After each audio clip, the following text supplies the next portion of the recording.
ತಾವು ತಂದಿರತಕ್ಕಂಥ ಈ ಸಂತಾಪ ಸೂಚನೆಗೆ ಬೆಂಬಲವನ್ನು ವ್ಯಕ್ತ ಮಾಡಿ ವಿಧಾನಸಭಾ ಅಧಿವೇಶನ ನಡೆಯುವಂಥ ಸಂದರ್ಭದಲ್ಲಿ ಅದು ಈ ಅಧಿವೇಶನಕ್ಕೆ ಸಂಬಂಧಪಟ್ಟಂತೆ ಮೊನ್ನೆ ತಾನೇ ನಾವು ಮೇಟಿಯವರದು ಸಂತಾಪ ಸೂಚನೆಯನ್ನು ಮಾಡಿದ್ದಾರೆ. ಅವರು ಸಿಟ್ಟಿಂಗ್ ಮೆಂಬರು. ಇವರು ಶಾಮನೂರು ಶಿವಶಂಕರಪ್ಪನವರು ಅಷ್ಟೇ. ಅವರೆಲ್ಲರಿಗೂ ಮೊದಲಿಂದಾನೇ ಹೇಳ್ತಾ ಇದ್ರು, ನಾನು ಕೊನೆವರೆಗೂ ಅವ್ರು ಯಾವಾಗ ರಿಟೈರ್ಡ್ ಆಗ್ತೀಯ ಅಂತ ಹೇಳಿದ್ರೆ, ಇಲ್ಲ ನಾನು ಬದುಕಿರೋವರೆಗೂ ನಾನು ಅಧಿಕಾರದಲ್ಲಿ ಇರಬೇಕು ಅನ್ನೋ ಮಾತನ್ನ ಹೇಳ್ತಾ ಇದ್ರು. ಇನ್ನೊಂದು ಎಲೆಕ್ಷನ್ ನಿಲ್ತೀನಿ. ಹೌದು, ಇನ್ನೊಂದು ಈಗಲೇ ಅವ್ರಿಗೆ 95 ವರ್ಷ, ಇನ್ನೊಂದು ಎಲೆಕ್ಷನ್ ನಿಲ್ತೀನಿ ಅಂತಲೂ ಕೂಡ ಹೇಳ್ತಾ ಇದ್ರು.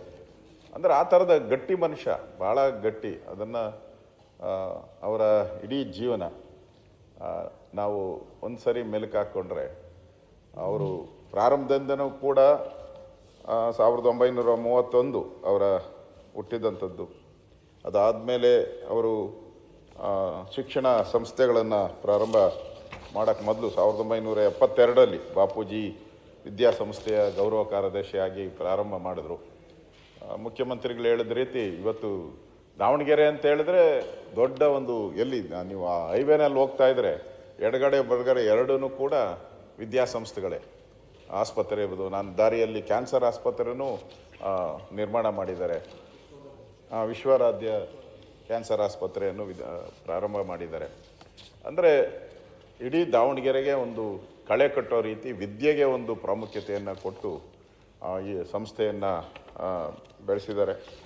ನಗರಸಭಾ ಸದಸ್ಯರಾಗಿ, ಅಧ್ಯಕ್ಷರಾಗಿ, ಶಾಸಕರಾಗಿ, ಮಂತ್ರಿಯಾಗಿ, ಅದು ಸಿದ್ದರಾಮಯ್ಯನವ್ರ ನೇತೃತ್ವ ಸರ್ಕಾರದಲ್ಲಿ ತೋಟಗಾರಿಕೆ APMC ಸಚಿವರಾಗಿಯೂ ಕೂಡ ಕೆಲಸ ಮಾಡಿದ್ದಾರೆ.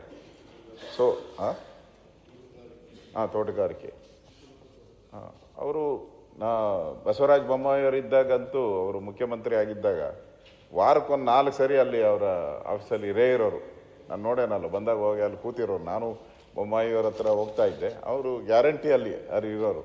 ಅಂದರೆ ಕ್ಷೇತ್ರದ ಕೆಲಸ, ಸಮಾಜದ ಕೆಲಸ, ಮತ್ತು ಭಾಳ ನಿಷ್ಠೂರವಾಗಿ ಮಾತಾಡ್ತಾಯಿದ್ರು. ಅವರು ವೀರಶೈವ ಮಹಾಸಭಾದ ಏನಾದರೂ ಪ್ರಶ್ನೆಗಳು ಬಂದಾಗ ಧೈರ್ಯವಾಗಿ ಹೇಳ್ತಾಯಿದ್ರು, ಧೈರ್ಯವಾಗಿ ಅರಸ್ಕೊತಾ ಇದ್ರು. ಇವ್ರು ಹೇಳಿ ಸ್ಟೇಟ್ಮೆಂಟ್ಗೆ ಯಾರು ವಿರುದ್ಧ ಹೇಳೋಕ್ಕಾಗಲ್ಲ. ಆ ಥರದ ಒಂದು ಸೀನಿಯಾರಿಟಿ, ಆ ಸಮಾಜಕ್ಕೆ ಮಾಡಿದಂಥ ಸೇವೆ ಆಧಾರದಲ್ಲಿ ಯಾರು ಕೂಡ ಇವರಿಗೆ ಪ್ರತಿರೋಧ ಹೇಳುವಂಥ ಪರಿಸ್ಥಿತಿ ಇರ್ತಿಲ್ಲ. ಆ ಥರದೊಂದು ಸ್ಟ್ರೇಚರ್, ಇದೇನು ಒಂದೇ ದಿನಕ್ಕೆ ಸ್ಟ್ರೇಚರ್ ಕ್ರಿಯೇಟ್ ಆಗಲ್ಲ, ಒಂದೇ ದಿನಕ್ಕೆ ದೊಡ್ಡ ವ್ಯಕ್ತಿ ಆಗಕ್ಕೆ ಸಾಧ್ಯ ಇಲ್ಲ. ನಿರಂತರವಾಗಿ ಆ ಸಮಾಜದ ಕೆಲಸ ಮಾಡಿದಾಗ ನ್ಯಾಚುರಲ್ಲಾಗಿ ಸಿಗುವಂಥ ಒಂದು ಗೌರವ ಅವರಿಗೆ ಸಿಕ್ಕಿತ್ತು. ಅವರು ಲೋಕಸಭಾ ಸದಸ್ಯರಾಗಿಯೂ ಆಯ್ಕೆಯಾಗಿದ್ದರು. ಅವರು ತೀರೋದು ನೆನ್ನೆ ನಾನು ಫ್ಲೈಟಲ್ಲಿ ಬಂದು ಇಳಿಬೇಕಾದ್ರೆ ಸಮಾಚಾರ ಬಂತು ನನಗೆ. ಬೆಳಗಾವಿಯಲ್ಲಿ ಇಳಿದಾಗ ಒಂಥ ಹಿರಿಯ ದೇಶದಲ್ಲೇ ಇವರಷ್ಟು ಹಿರಿಯರು ಯಾರೂ ಇಲ್ಲ ಅಂತ ಪತ್ರಿಕೆಯಲ್ಲಿ ಬಂದಿತ್ತು. ಇವರೇ ಸೀನಿಯರ್ ಮೋಸ್ಟ್ MLA ಅನ್ನೋ ರೀತಿ ಅವರು ಇವತ್ತು ನಮ್ಮನ್ನು ಅಗಲಿದ್ದಾರೆ. ಅವರ ಕುಟುಂಬಕ್ಕೆ, ಅವರ ಅಭಿಮಾನಿಗಳಿಗೆ ಈ ದುಃಖವನ್ನು ಭರಿಸುವಂಥ ಶಕ್ತಿ ಭಗವಂತ ನೀಡಲಿ ಅಂತೇಳಿ ತಾವು ತಂದಿರುವಂಥ ಸಂತಾಪ ಸೂಚನೆಗೆ ನಾನು ಬೆಂಬಲವನ್ನು ವ್ಯಕ್ತ ಮಾಡಿ ನಾನು ಮಾತು ಮುಗಿಸ್ತಾ ಇದ್ದೀನಿ. ಸುರೇಶ್ ಮಾನ್ಯ ಸಭಾಧ್ಯಕ್ಷರೇ,